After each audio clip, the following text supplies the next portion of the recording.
Bismillahirrahmanirrahim. Alhamdulillahirabbil alamin. Wassalatu wassalamu ala asyrafil anbiya'i wal mursalin sayyidina Muhammadin wa ala alihi wa sahbihi ajma'in. Rabbi shrah li sadri wa yassir li amri wahlul 'uqdatam min lisani yafqahu qawli. Nas'alullaha ayyuwafiqana jami'an wa ayyaftaha alaina futuhal arifin. Amin ya rabbal alamin. Alhamdulillah, pada kesempatan kali ini kita akan melanjutkan pengkajian kitab Taysirul Khalaq karya Syekh Hafidz Hasan Mas'udi, memasuki pembahasan tentang adab masjid, kebersihan dan jujur dan dusta serta amanah. Qala al-muallifu rahimahullahu ta'ala wa nafa'ana bihi fid dharaini amin. Mari kita baca adabul masajidi. Adapun adab-adab masjid atau terhadap masjid. Al-masajidu buyutullahi. Masjid-masjid adalah rumah-rumah Allah. Wa man 'allaqa qalbahu biha adallahu Allahu fi dhillihi yaumal qiyamati kama fil hadithi. Dan siapa yang hatinya terpaut dengan masjid atau kepada masjid, maka Allah akan menaunginya di bawah naungannya pada hari kiamat, sebagaimana disebutkan di dalam hadis. Fayatlubul masya ilaiha bistiyaqin ma'as sakinati wal waqari. Maka hendaknya seseorang berjalan menuju masjid dengan rasa rindu, dengan rasa tenang dan penuh wibawa. Wa dukhulaha bil yumna ma'a tandhifi na'laihi kharijaha.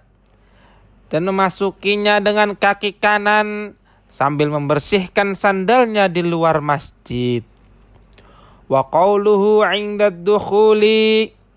Dan membaca ketika masuk, Allahumma ftahli abwaaba rahmatik, yang artinya, ya Allah, bukakanlah pintuku, pintu-pintu rahmatmu.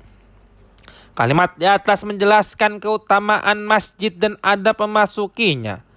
Masjid disebut sebagai rumah Allah, sehingga seorang muslim dianjurkan mencintai dan memakmurkannya. Orang yang hatinya selalu terpaut kepada masjid mendapat keutamaan yang sangat besar, yaitu naungan Allah pada hari kiamat. Ketika menuju masjid, seseorang hendaknya berjalan dengan tenang, penuh hormat dan rasa rindu untuk beribadah. Saat masuk masjid, dianjurkan mendahului kaki kanan, menjaga kebersihan, serta membaca doa agar mendapat rahmat Allah. Wa ada'u tahiyatil masjidi. Dan hendaknya melaksanakan sholat tahiyatul masjid. Wa taslimu walau kholal masjidu minan nasi. Dan mengucapkan salam walaupun masjid kosong dari manusia atau tidak ada orangnya. Li'annahu la yakhlu minal jinni wal malaikati. Karena masjid tidak kosong dari jin dan malaikat. Wal julusu biniyatit taqarrubi wa muraqabatillahi ta'ala. Dan duduk dengan niat mendekatkan diri kepada Allah serta merasa diawasi olehnya. Wal iktsaru min dzikrihi, dan memperbanyak zikir kepadanya. Wa habsun nafsi 'anis syahawati, dan menahan diri dari hawa nafsu. Wajtinabul khusumati, dan menjauhi pertengkaran. Wa alla yang taqila mimmakanihi illa lil hajati, dan tidak berpindah dari tempatnya kecuali karena keperluan. Wa alla yunshida dhallatan, dan tidak mengumumkan barang yang hilang di masjid.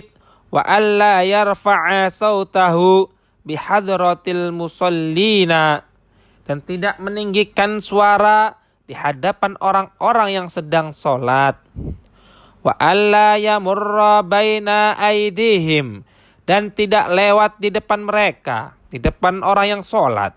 Wa alla yashtagilla bisina'atin, dan tidak sibuk dengan pekerjaan atau kerajinan di masjid. Wa alla yakhudha fi kalami ahli dunya, dan tidak larut dalam perbincangan urusan duniawi.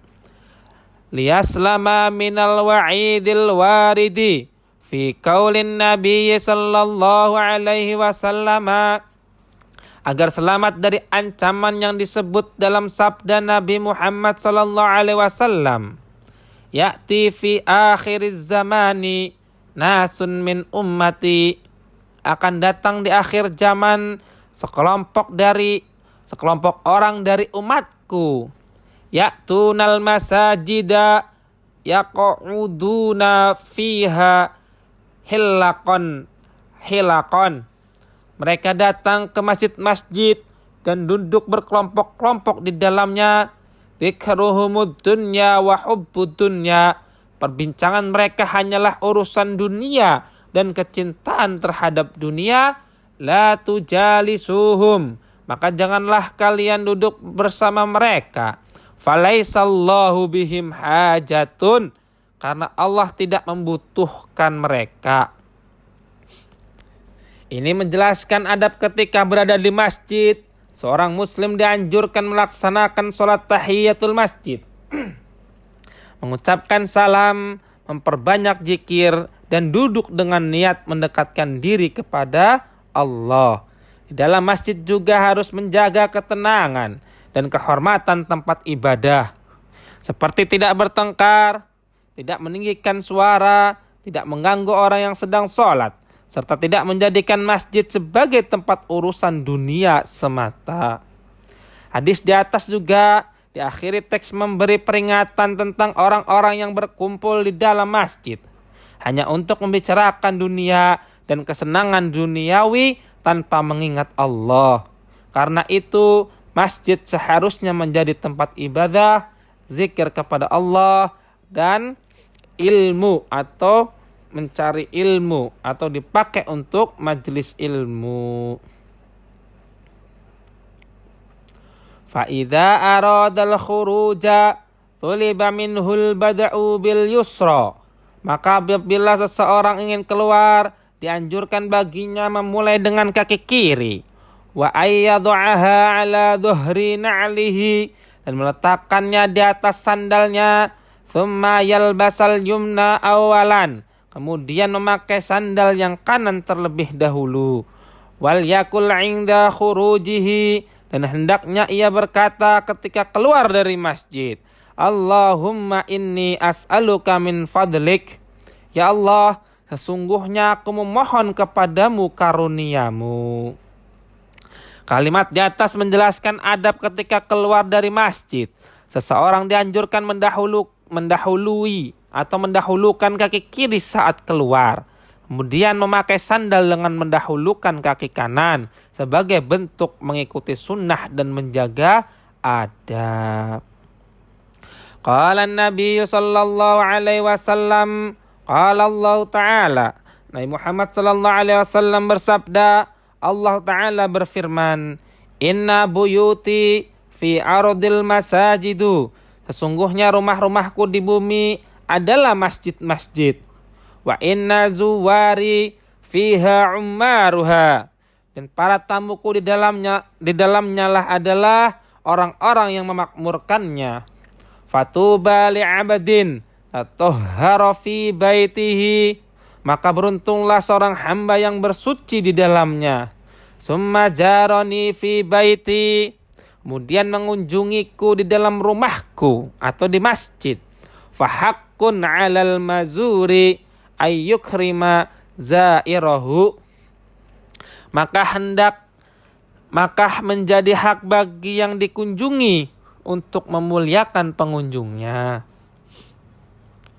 Masjid disebut sebagai rumah Allah di bumi, sedangkan orang yang datang untuk beribadah di dalamnya sebagai tamu Allah.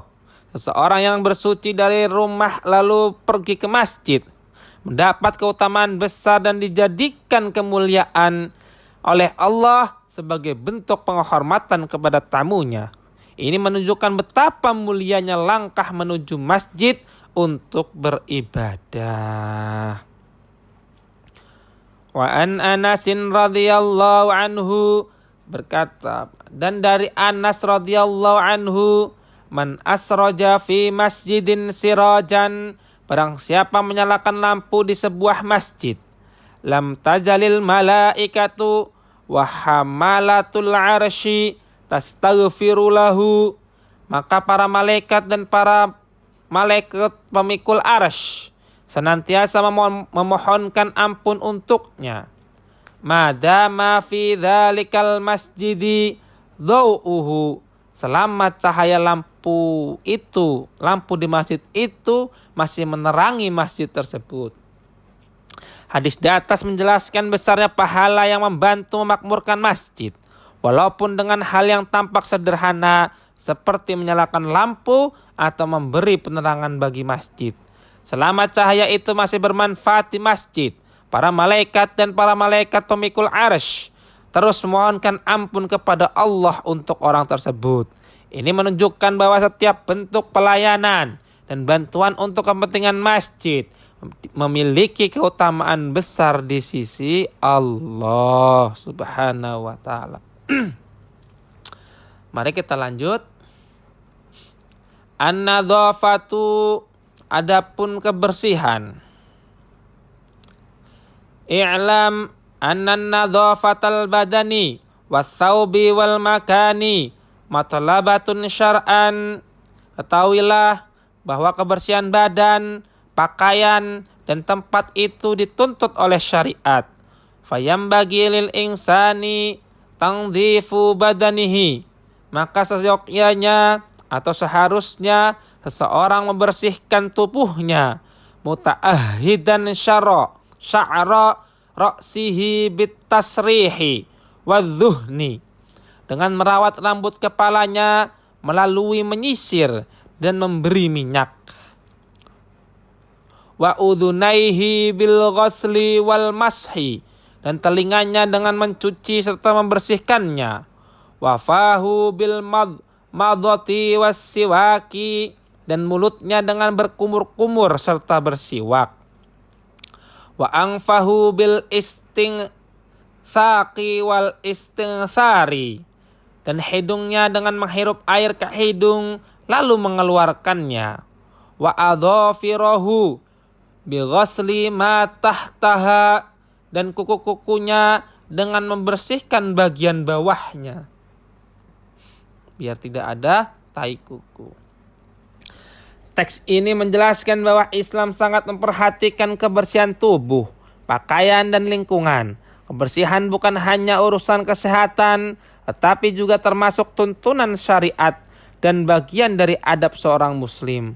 Oleh karena itu, seorang dianjurkan merawat tubuhnya, seperti menyisir rambut, membersihkan telinga, berkumur dan bersiwak, membersihkan hidung, dan menjaga kebersihan kuku. Semua itu menunjukkan perhatian Islam terhadap kebersihan lahiriah sekaligus kesempurnaan ibadah. Wa qad kana an-nabiy sallallahu alaihi wasallam yadhanu ra'sahu wa yusarrihu sa'rahu. Dan Nabi Muhammad sallallahu alaihi wasallam biasa memberi minyak pada rambut kepalanya dan menyisir rambutnya. Wa yambagi lahu aidan tangdhifu thawbihi bil ma'i wahdahu, dan sesugjanya atau seharusnya seseorang juga membersihkan pakaiannya dengan air. Au ma'as sabuni in ihtaja ila dzalik, atau dengan sabun apabila diperlukan. Wa kadzalika yambagi lahu tandhifu makanihi Demikian pula seharusnya seseorang membersihkan tempatnya. Wa dzalika lima fin nadzafati min hifdzis sihhati, karena di dalam kebersihan terdapat penjagaan kesehatan. Wa dzahabil humumi, dan hilangnya kegelisahan. Wa iqbalis sururi, dan datangnya kebahagiaan. Waridul ashiri, dan keridhaan keluarga atau orang-orang sekitar. Wa idhari ni'matillahi ta'ala, dan nampaknya nikmat Allah subhanahu wa ta'ala. Qala azza wa jalla, Allah yang maha mulia dan yang maha agung berfirman, wa amma bi ni'mati rabbika fahaddits, dan terhadap nikmat Tuhanmu maka ceritakanlah atau tampakkanlah. Ini menjelaskan pentingnya menjaga kebersihan dan kerapihan dalam kehidupan seorang muslim. Nabi Muhammad sendiri mencontohkan dengan merawat rambut dan menjaga penampilan yang bersih serta rapi. Selain tubuh, pakaian dan tempat tinggal juga harus dijaga kebersihannya.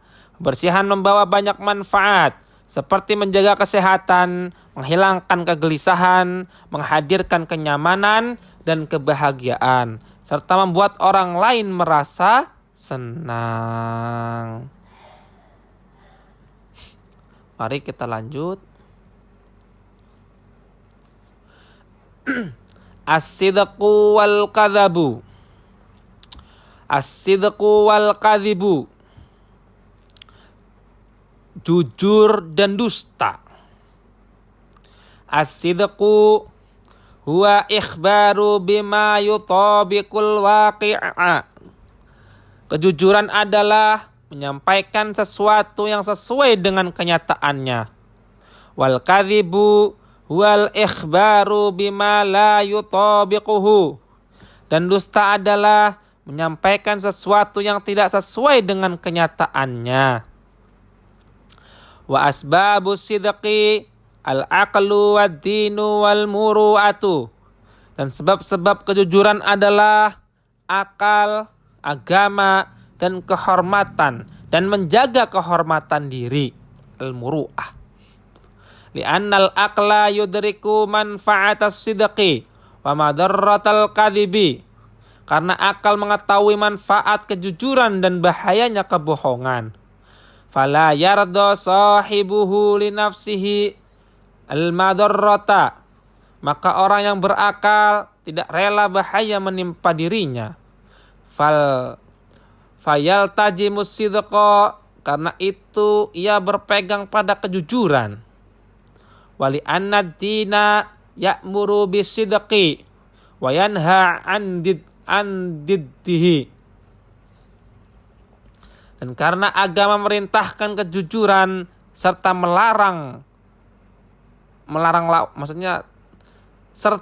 melarang berdusta, itu andiddihi lawannya. Wa kadzalika sahibul muru'ati la yarda li nafsihi illa sidqa. Kemudian pula orang yang memiliki kehormatan diri tidak rela bagi dirinya selain kejujuran. Di annahu yatalubut tahalliya bijamilil khisali. Karena ia ingin menghiasi dirinya dengan sifat-sifat yang baik. Wala jamala fil kadhibi, dan tidak ada keindahan di dalam kebohongan. Ini menjelaskan bahwa jujur adalah perkataan sesuai kenyataan, sedangkan dusta adalah berkata tidak sesuai dengan kenyataan. Kejujuran termasuk akhlak mulia yang sangat dianjurkan dalam Islam. Disebut bahwa kejujuran lahir dari 3 hal: akal, agama, dan kehormatan diri. Orang yang berakal memahami bahwa jujur membawa manfaat, sedangkan bohong membawa kerugian. Agama juga memerintahkan kejujuran dan melarang kebohongan. Selain itu, orang yang memiliki harga diri dan akhlak yang mulia akan memilih bersikap jujur karena kebohongan tidak memiliki keindahan dan kemuliaan. Wasababul kadhibi, adapun sebab-sebab kebohongan adalah iradatu jalbin naf'i wa iradatu daf'id dharari, keinginan mendapatkan manfaat dan keinginan menolak bahaya. Li'annal insana qad yara fil kadhibis salamatal ajilata fayatihi, karena manusia terkadang melihat keselamatan yang cepat dalam kebohongannya, lalu ia melakukannya. Wa yara fis sidqi dzidduha fala yatihi, dan ia melihat dalam kejujuran kebalikan dari itu sehingga ia tidak melakukannya. Wa dararul kadhibi ya'udu ila sahibihi fayuhtaqaru, dan bahaya kebohongan kembali kepada pelakunya sehingga ia hina atau dihina. Wa tadhi'u thiqatu bihi, dan hilangnya kepercayaan kepadanya. Wa yustarru dhullahu fid dunya, dan kehinaannya tampak di dunia. Wa yu'aqabu fil akhirati, dan ia akan disiksa di akhirat. Wa ya'udu ila ghairi sahibihi, dan tampak kebohongan juga kembali kepada selain pelakunya.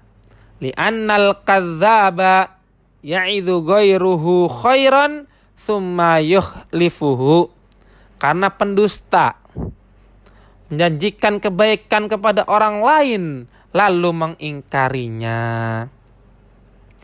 Fayankasiru nafsuhu li khaybati rajaihi, maka hancurlah hati orang itu karena kecewa terhadap harapannya.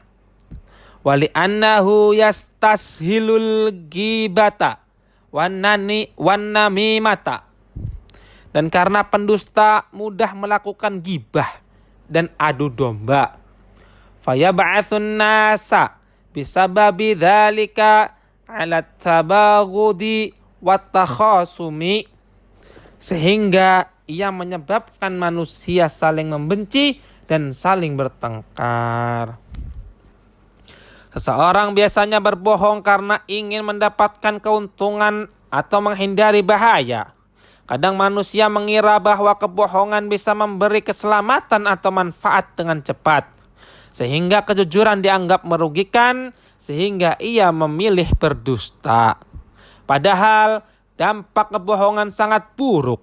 Kebohongan akan merugikan pelakunya sendiri, seperti hilangnya kepercayaan, jatuhnya kehormatan, dipandang rendah oleh orang lain, dan menjadi dosa serta hukuman di akhirat.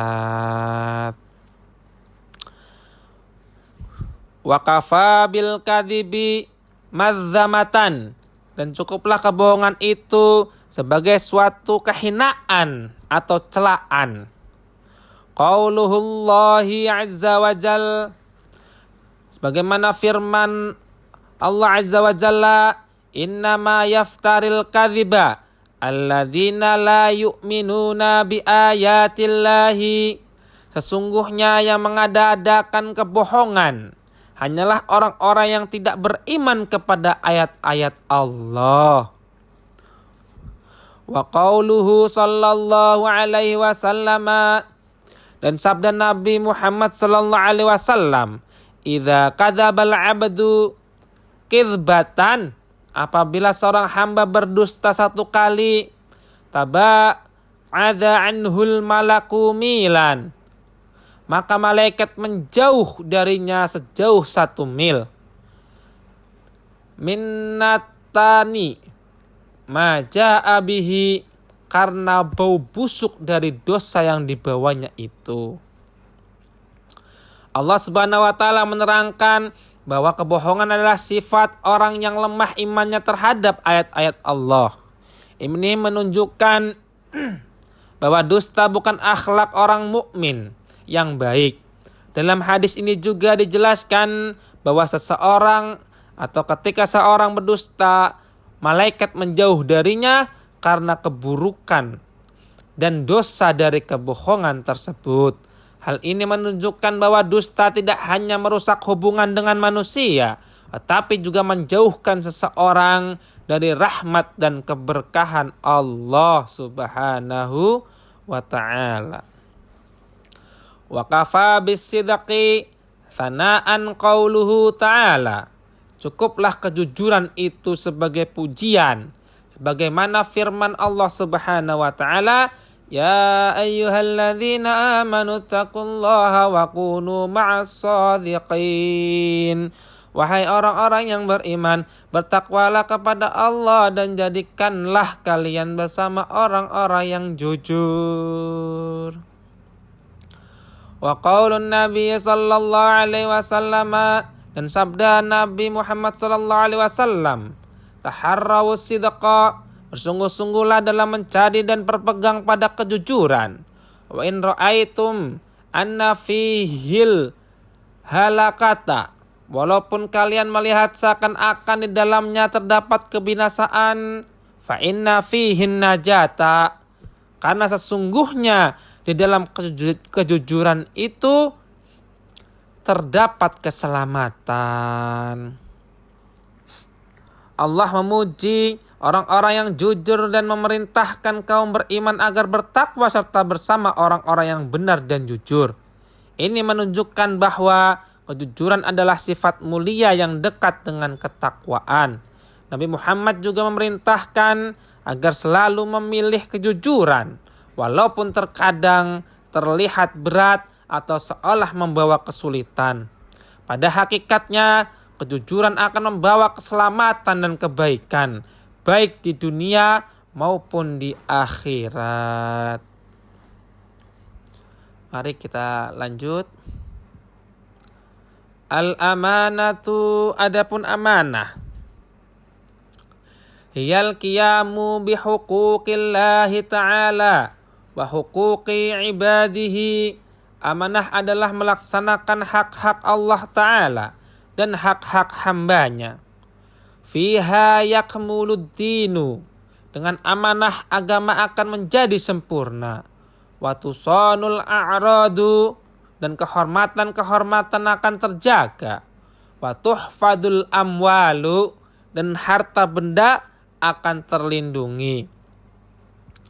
Li'annal qiyama bihuquqillahi ibaratun an fi'lil ma'murat. Karena melaksanakan hak-hak Allah berarti menjalankan segala yang diperintahkannya. Wajtinabil manhiyati, dan menjauhi segala yang dilarangnya.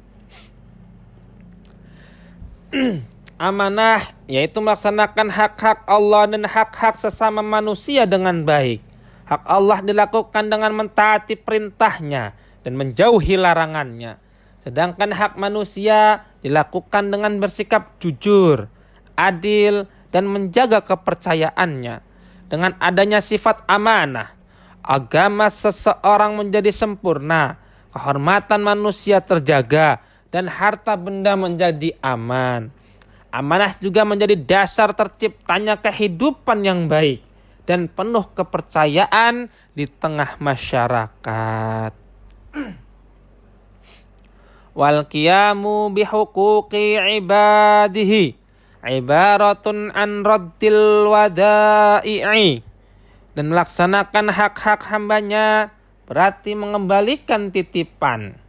Wa tarkit tadfifi fi kailin au wajnin au dhar'in, dan meninggalkan kecurangan dalam takaran, timbangan ataupun ukuran. Wa tarki ifsya'il asrari wal uyubi, dan tidak menyebarkan rahasia serta aib orang lain. Wa yakhtara li nafsihi ma huwa aslahu laha fid dini wad dunya, dan hendaknya seseorang memilih untuk dirinya sesuatu yang paling baik bagi agama dan dunianya. Kalimat di atas menjelaskan bahwa melaksanakan hak sesama manusia termasuk bagian dari sifat amanah. Bentuknya antara lain mengembalikan titipan kepada pemiliknya, tidak curang dalam timbangan atau ukuran, serta menjaga rahasia dan aib orang lain. Selain itu, seseorang juga dianjurkan memilih hal-hal yang paling baik dan bermanfaat bagi kehidupan agama maupun dunianya. Semua itu menunjukkan sikap jujur, bertanggung jawab, dan menjaga kepercayaan orang lain. Qala Allah Ta'ala, Inna Allah ya'murukum an tu'addul amanati illa ahliha. Sebagaimana Allah Ta'ala berfirman, sesungguhnya Allah memerintahkan kalian untuk menunaikan amanah-amanah kepada para pemiliknya. Wa qala Nabi sallallahu alaihi wasallam, dan Nabi Muhammad sallallahu alaihi wasallam bersabda, La imana liman la amanata lahu. Tidak sempurna iman seseorang yang tidak memiliki amanah. Wala dina liman la ahdalahu. Dan tidak sempurna agama seseorang yang tidak menepati janji. Allah memerintahkan agar setiap amanah diberikan kepada orang yang berhak menerimanya. Ini mencangkup semua bentuk tanggung jawab, baik dalam urusan harta, pekerjaan, perkataan, maupun kewajiban lainnya. Nabi juga menjelaskan bahwa orang yang tidak memiliki sifat amanah berarti imannya belum sempurna. Orang yang tidak menepati janji menunjukkan lemahnya agama dalam dirinya. Hal ini karena amanah dan menepati janji adalah tanda kejujuran serta kemuliaan akhlak seorang mukmin. Wadiddul amanati al-khiyanatu. Lawan dari amanah adalah khianat. Wahia mukhalafatul haqqi binaqdil ahdi fi sirri. Yaitu menyelisihi kebenaran dengan melanggar janji secara diam-diam. Wa madarruha katsiratun. Dan bahayanya khianat itu banyak. Minha ayyusofa sahibuha bil ghadri. Di antaranya pelakunya akan dicap sebagai pengkhianat. Wa nuqsanid dini, dan berkurangnya agama. Wa nhitatil himmati, dan rendahnya semangat serta martabat.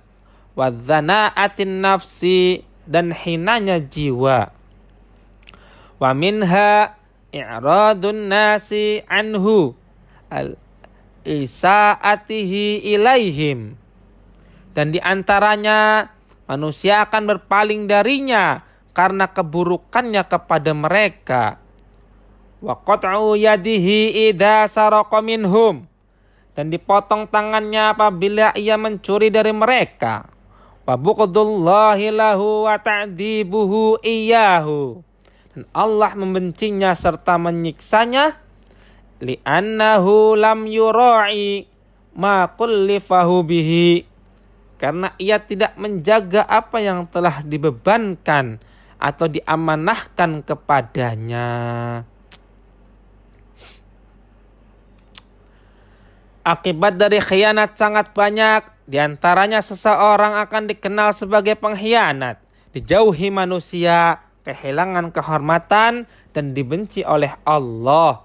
Bahkan jika khianat itu berupa pencurian, maka pelakunya dapat terkena hukuman. Semua itu terjadi karena ia tidak menjaga tanggung jawab yang telah dibebankan kepadanya.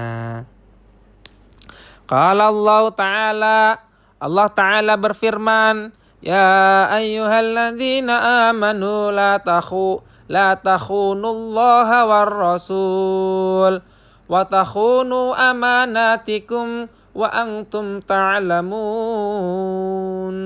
Wahai orang-orang yang beriman, janganlah kalian mengkhianati Allah dan Rasul, dan jangan pula kalian mengkhianati amanah-amanah kalian, sedangkan kalian mengetahui akibatnya.